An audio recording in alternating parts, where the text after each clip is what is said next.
फिर एक सपना, उसके पूरे होने का डर। क्यों ये सब क्यों हो रहा है मेरे साथ? क्यों? प्रीति और उसके सपने, अनकहे अनजाने, कुछ राज समेटे हुए। ये कहानी शुरू होती है बंगाल के एक छोटे से शहर वीरानगंज से, जहाँ प्रीति अपने परिवार के साथ रहती थी। उसे बचपन से ही अजीबोगरीब एहसास हुआ करते थे, जिसके होने की वजह से वो आज तक अनजान थी। क्या हुआ बेटा, तू चीखी क्यों? बड़ी माँ, सपने में एक काले कपड़े पहना आदमी हाथ में खंजर लिए मेरे पीछे भाग रहा था। मैं चीखती हुई भाग रही थी और तभी मेरी नींद टूट गई। वो काले कपड़े वाला आदमी कौन होगा बड़ी माँ? ये सब कुछ नहीं होता बेटा, बस एक सपना था। वो इंसान है हम, तो सपने तो आएंगे ही ना। इन चीजों में दिमाग मत लगाया कर, सो जा। रूपा प्रीति को सांत्वना देकर कमरे से बाहर तो आ जाती है, पर उसका मन भी डर से भर जाता है।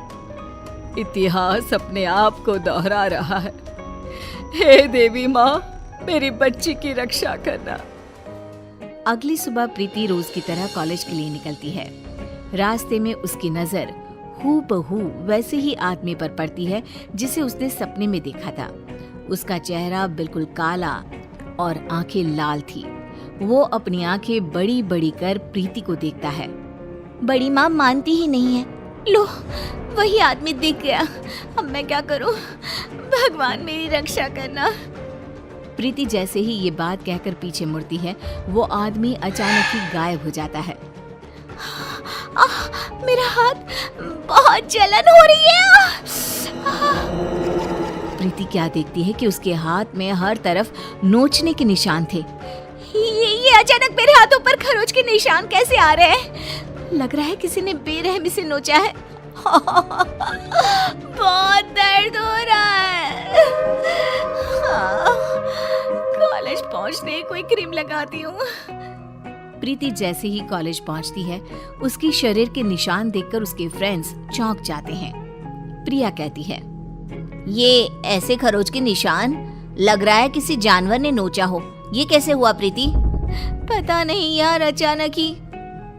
ऐसी खरोंचें तो अक्सर किसी बुरे सांप के छूने से आ जाती हैं प्रीति। क्या यार, तू भी इसे डरा रहा है? अरे लग गई होगी कोई चोट। कोई चोट नहीं लगी मुझे। शिवम सही कह रहा है।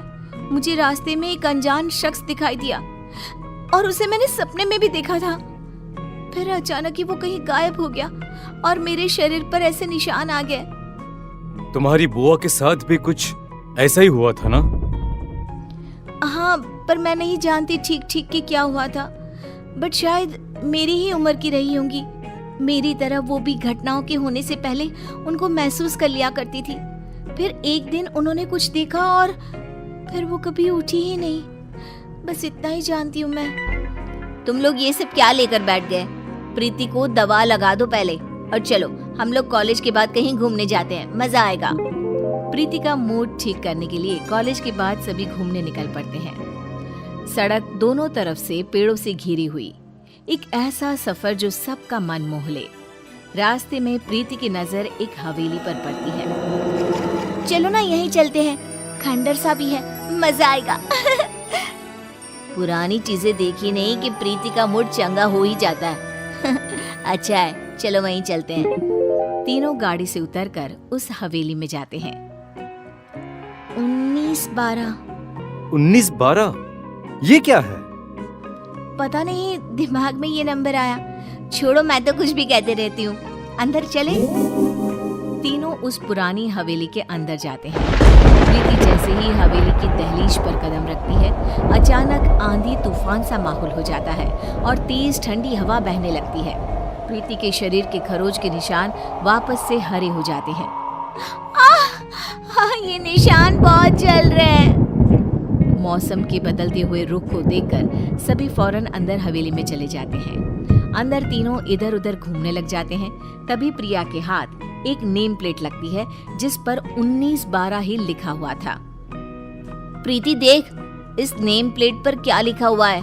कर्णिका पैलेस 1912। तेरी बुआ का नाम भी तो कर्णिका ही था ना? हाँ, मतलब कि ये घर मेरा भी है।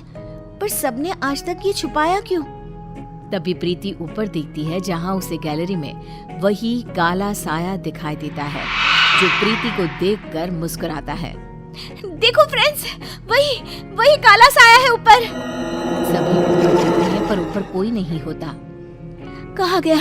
अभी तो यही था।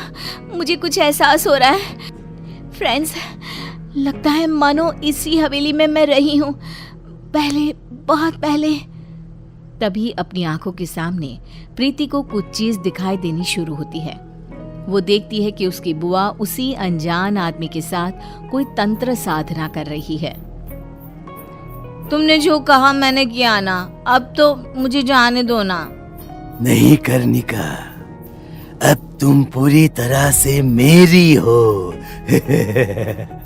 ये कहते ही वो आदमी कर्णिका को छूता है और कर्णिका का शरीर पूरी तरह काला पड़ जाता है और वो मर जाती है और वापस से प्रीति को सब कुछ पहले की तरह नॉर्मल दिखने लग जाता है। ये सब क्या है? बुआ जी क्यों उस आदमी के साथ थी? कौन है वो? तभी शिवम और प्रिया के सामने भी वो अनजान आदमी आ जाता है। कैसी हो कर्णिका?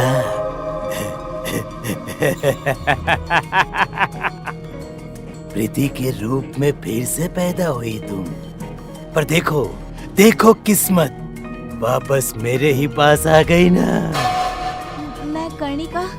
तुम्हारी बुआ कर्णिका, उसे काले जादू से ताकतें हासिल करनी थी और उसी काले जादू ने मुझे जन्म दिया।